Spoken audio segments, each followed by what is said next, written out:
ፊደል አካዳሚ ኦንላይን ትምህርት ቤት ነው። ፊደል አካዳሚ ኦንላይን ትምህርቶችን እያስተማረ ይገኛል። የምናስተምራቸው የትምህርት አይነቶችም አማርኛ፣ እንግሊዘኛ፣ ሂሳብ እንዲሁም ሌሎች ተዛማጅ ትምህርቶችን እያስተማር እንገኛለን። የምናስተምረውም በኦንላይን ሲሆን መማር የምትፈልጉ በኢሞ፣ ቴሌግራም፣ ዋትሳፕ እየደወሉ መማር ይችላሉ። ፊደል አካዳሚ ኦንላይን ትምህርቶችን ከሰኞ እስከ ዓርብ ሁሌም ዘወትር እናንተን በተመቻችሁ ሰዓት እያስተማረ ይገኛል።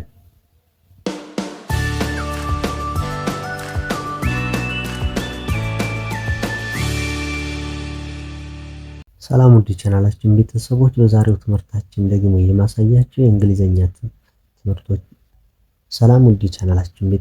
በዛሬው ትምህርታችን ደግሞ የማሳያችሁ ከባለፈው ከክፍል 4 ጀምረን ያቋረጥናቸውን ሙሉ የእንግሊዘኛ ትምህርቶችን እንዴት አድርገን ማንበብ እንዳለብን ከነ ምሳሌያቸው ነው የማሳያችሁ። እናንተ ይህን ቪዲዮ ላይክ፣ ሰብስክራይብ በማድረግ እስከ መጨረሻው ተከታተሉት እያልሁኝ እንዲሁም ደግሞ ኦንላይን መማር የምትፈልጉ እዚህ ዲስክሪፕሽን ላይ ባለው ስልክ ቁጥራችን እየደወላችሁ እናንተ ነው ተመቻችሁ በየትኛውም ሰዓት እየደወላችሁ በኢሞ፣ ቴሌግራም፣ ዋትስአፕ እናንተ በተመቻችሁ በየትኛውም አማራጭ እየደወላችሁ መማር ትችላላችሁ። እንግዲህ እንደነገርኳችሁ ነው የአማርኛ ፊደላትን በእንግሊዘኛ መጻፍ እንዴት እንደሆነ ከዚህ በፊት አሳይቻችኋለሁ። አሁን ደግሞ እንግሊዘኛ ፊደላትን እንዴት አድርገን ማንበብ እንደምንችል ነው ማሳያችሁ። ስለዚህ እናንተ እስከ መጨረሻው ተከታተሉት እያልሁኝ አሁን ቀጥታ ወደ ትምህርታችን እንሄዳለን። ወደ ትምህርታችን ከመሄዳችን በፊት ማወቅ ያለባችሁ ሁለት ነገሮች አሉ። አናባቢ ድምጾችና ተነባቢ ድምጾች የሚባሉ እንግሊዘኛ ላይ ማወቅ አለባችሁ። አናባቢ የሚባሉ ኤ፣ ኢ፣ አይ፣ ኦ፣ ዩ ናቸው። እኒህ አናባቢ ይባላሉ። ተነባቢ የሚባሉት ደግሞ ከአምስቱ ውጭ ያሉት የእንግሊዘኛ ፊደላት በሙሉ ተነባቢ ይባላሉ። ስለዚህ እነዚህ አናባቢዎች ከሌሎች ጋራ ሲሆኑ የሚሰጡት ድምጽ የተለያየ ነውና ይህን ድምጻቸውን ይዘን ነው በሕጉ መሰረት የምንማረው ማንበብ የምንችለው። ስለዚህ እንግዲህ አናባቢዎች እኒህ አምስቱ አናባቢዎች በሁለት አይነት መንገድ እንደሚከፈሉ ነግሬያችኋለሁ እዚህ በፊት ምን ተብለው ቫውል ሳውንድ ወይም አናባቢዎቹ ሎንግ ቫውል ሳውንድ እና ሾርት ቫውል ሳውንድ ተብለው ይከፈላሉ። ሎንግ ቫውል ሳውንድ የምንለው ቀጥታ የራሳቸውን ድምጽ ይዘው ሲሄዱ ነው። ሾርት ቫውል ሳውንድ የምንላቸው ደግሞ ድምጻቸው ተቀይሮ የሚነበቡበት መንገድ ነው። ያን በቀጣይ ቪዲዮ ሰራላችኋለሁ። አሁን ቀጥታ ድምጻቸው ባለበት ሆኖ ምን ተብለው እንደሚነበቡ ነው በዛሬው ቪዲዮ የማሳያችሁ። ስለዚህ ይህን ቪዲዮ እስከ መጨረሻው ተከታተሉት እያልሁኝ አሁን ይቺ ኪው ናት። ኪውን ስናነባት ክው ብለን እናነባታለን። ክው ብቻዋን ብትሆን ክው ተብላ በእንግሊዘኛው ሕግ ትነበባለች። አርን ደግሞ ብቻዋን ሆና ብትመጣ ር ብለን እናነባታለን። ኤስን ደግሞ ስ ብለን እናነባታለን። ቲን ት ብለን እናነባታለን። አሁን ኤን ኤ፣ ኢን ኢ፣ አይን አይ፣ ኦን ኦ፣ ዩን ዩ ወይም ኡ ብለን እናነባቸዋለን። ስለዚህ እነዚህ የነገርኳችሁ ከነዚህ ከአናባቢዎች ጋር ሲሆኑ የሚሰጡት ድምጽ ምንድን ነው የሚሉትን ነው ነግራችሁ። ነግሬያችሁ ደግሞ ከነ ምሳሌ ደግሞ አሳያችኋለሁ። አሁን ኪው ይቺ ኪው ክው ተብላ ነው የምትነበብ። ኪው ብቻዋን ስትሆን ሁሌም ኢን ወይም አይን ወይም ኦን ስታስከትል ብቻዋን አታስከትልም እና ሁሌም ዩን ቅድሚያ ታስከትላለች። ዩን ስለምታስከትል ዩ ኤ፣ እዚህ ላይ ደግሞ ዩ ኢ፣ ዩ አይ፣ ዩ ኦ፣ ዩ ብቻዋን ትሆናለች። አያችሁ እና ሁሌም ዩ ከጎኗ ስላለች እቺ ለየት ያለ ንባብ ነው የምትነበው። አሁን እቺ ኪ ዩ ኤ፣ አሁን እቺ ክው ነበረች። በአንድ ላይ እቺ ኳ ብለን እናነባታለን። ኳ። እሺ አሁን አር ደግሞ ኤን ስታስከትል አር ኤን ስታስከትል ር ኤ ር ኤ ምን ይሆናል? ሬ ር ኤ ሬ። ኤስ ደግሞ አሁንም ኤን ስታስከትል ስ ኤ ሴ ስ ኤ ሴ ሴ። ቲ ደግሞ አሁንም ኤን ስታስከትል ት ኤ ቴ ት ኤ ቴ። አያችሁ ቴ ሴ ሬ ብለን እናነባለን። ይቺ ለየት ያለች ናት፣ ከሁሉ የተለየች ኳ ትሆናለች። ኳ አሁን ኳ ሬ ሴ ቴ። እስኪ ምሳሌ ነኝ።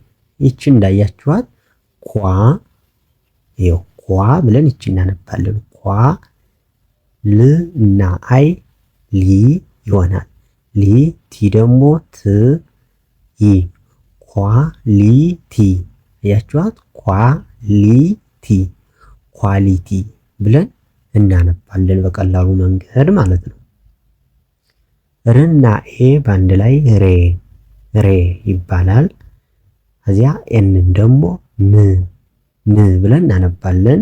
ሬ ን ሬን ሬን ያችሁ ሬን።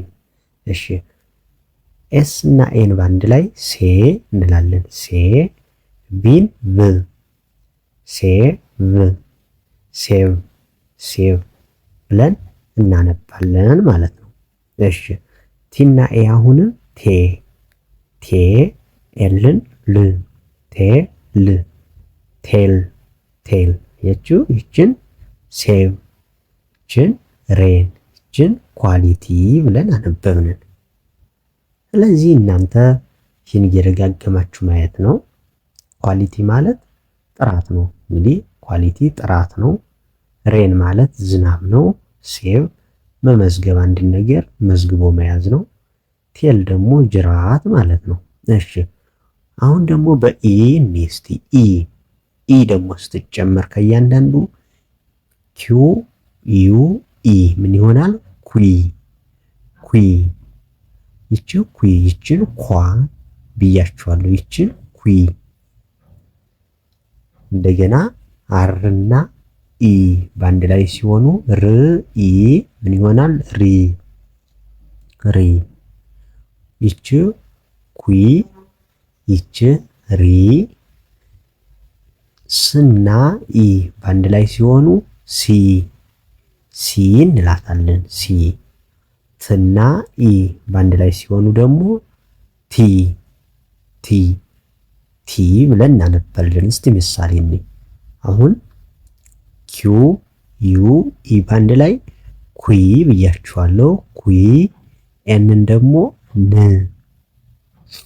ኩይ ን ኩዊን ኩዊን ብለን እናነባለን ማለት ነው። እሺ አር እና ኢ በአንድ ላይ ሲሆኑ ር ኢ ሪ ይሆናል። ሪ። ዲን ደግሞ ድ ሪ ድ ሪድ ሪድ ሪድ ብለን እናነባለን። ኤስ እና ኢ በአንድ ላይ ሲሆኑ ሲ ሲ። ዲን ደግሞ ድ ሲ ድ ሲድ ሲድ። ቲና ኢ በአንድ ላይ ሲሆኑ ቲ ይሆናል። ቲ። ሲና ኤች ደግሞ በአንድ ላይ ሲሆኑ ሁለቱ አንድ አይነት ድምፅ አላቸው። ይህን ለዚህ ቪዲዮ ደግሞ ቀጣይ ሌላ ቪዲዮ ይዤላችሁ እመጣለሁና በአንድ ላይ ሆነው አንድ አይነት ድምፅ ያላቸው ፊደል አስራሉ። ለዚህ ቀጣይ ቪዲዮ ይዤላችሁ እመጣለሁ። ለዚህ አሁን የምትይዙት ሲና ኤች ከአንድ ላይ ች ተብለው ነው። ች ሁሌም ች ተብለው ይነበባሉ ሲና ኤች በአንድ ላይ ሲሆኑ። ስለዚህ ት ኢ ምን ይሆናል? ቲ ች ቲች ቲች። አያችሁ ቲች ቲች ማለት ማስተማር ነው። ሲድ ሲድ ማለት ዘር ነው። ሪድ ሪድ ማለት ደግሞ ማንበብ ነው። ኩዊን ኩዊን ማለት ንግስት ማለት ነው ለሴት። እሺ አሁን ደግሞ አይን ሲያስከትሉ ምን ተብለው እንደሚነበቡ እኔ ኩይ ዩ አይ ምን ይሆናል? ኳይ ኳይ። ይች ኳይ ተብላ ትነበባለች። ርአይ ደግሞ ራይ ራይ። ይች ኳይ ይች ራይ ይሆናል ራይ። ስና አይ በአንድ ላይ ሲሆን ደግሞ ሳይ ሳይ ብለን እናነባዋለን። ትና አይ በአንድ ላይ ሲሆኑ ታይ ታይ እንላቸዋለን። ታይ ራይ ሳይ ታይ። ይችን ኳይ ብለን እናነባታለን ማለት ነው። ምሳሌውን ስናይ ኩይ ዩ አይ ምን ይሆናል? ኳይ ኳይ ቲና ኢ ት ኳይ ት ኳይት ኳይት ኳይት ይሆንልናል። እሺ ርና አይ ምን ይሆናል? ራይ ዲን ደግሞ ድ ራይ ድ ራይድ ራይድ። ኢን ለምን አላነበብናትም እዚህ ለመሰላችሁ? መጨረሻ ላይ ኢ ስትመጣ አትነበብም፣ ድምጿ ይዋጣል፣ አትነበብም። ለዛ ነው። ስለዚህ ራይድ እች ራይድ ይሆናል። ስና አይ ባንድ ላይ ሲሆኑ ደግሞ ሳይ ድ ሳይድ ሳይድ። እሺ ትና አይ ባንድ ላይ ሲሆኑ ታይ ም ታይም ታይም ብለን እናያለን። ታይም አያችሁ፣ ታይም ማለት ሰዓት ነው። ሳይድ የጎን እንደማለት ነው። ራይድ ደግሞ ነዳ ማለት ነው። ኳይት መጠበቅ እንለዋለን። እሺ ይህ ደግሞ አሁን ኦን ሲያስከትል ነው። ኦን ሲያስከትል ኩ ዩ ኦ ምን ይሆናል? ኮይ ኮይ ይሆናል። ኮይ ርና ኦ ባንድ ላይ ሮ ርኦ ሮ። እቺ ደግሞ ኤስ ናት። ስና ኦ ሶ ሶ። እቺ ደግሞ ቲ ናት። ትና ኦ ቶ ቶ ሶ ሮ ይሆናል። ያችሁ ቶ ሶ ሮ ኮይ ብለን እናነባቸዋለን። ምሳሌውን ስናይ ይቺ ኮይ ብያቸዋለሁ። ኮይ ት ኮይት ኮይት።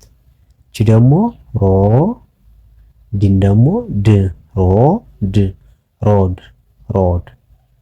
እቺ ደግሞ ስኦ ምን ይሆናል? ሶ ኤልን ል እንላታለን። ሶ ል ሶል ሶል ብለን እናነባለን። ይህ ደግሞ ቲና ኦ ባንድ ላይ ቶል ይሆናል። ቶ ኤንን ን ቶ ን ቶን ቶን እንለዋለን።